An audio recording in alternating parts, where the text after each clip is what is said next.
এক গরম দুপুরে বাবু বানর ঘুমোচ্ছিল কাছে নিচে। হঠাৎ তার পেট চোচো করতে লাগলো। উফ, কি ক্ষুধা পেয়েছে, কিন্তু খেতে কিছুই নেই। ঠিক সেই সময় একটা চালাক কাক একটা রুটি মুখে নিয়ে উড়তে উড়তে সেই জঙ্গলে এসে বানরের সামনের গাছে এসে বসল। আর তখন বানর মনে মনে ভাবতে লাগলো, আহ, রুটিটা একেবারে টাটকা মনে হচ্ছে। ইস, যদি কাকটাকে বোকা বানানো যেত। আরে কাকু কাক, তোমার যে গানের সুরটা এত মিষ্টি তা তো আমার জানা ছিল না। একটুখানি আমায় গান শোনাবে না প্লিজ? তোমার ওই মিষ্টি গান শোনার জন্য তো আমি একদম তর সইতে পারছি না। শোনাও না কাকু, একটু গান শোনাও।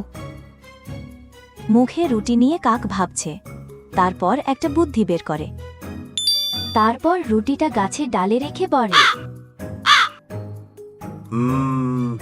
তুমি যদি আমার গান শুনতে চাও তাহলে আগে গাছে উঠে একটা পাকা আম এনে দাও, গান তো পরে হবে। আচ্ছা, ঠিক আছে, আমি এনে দিচ্ছি।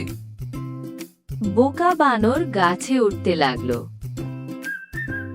আর এদিকে চালাক কাক রুটিটা নিয়ে উড়ে যেতে লাগলো।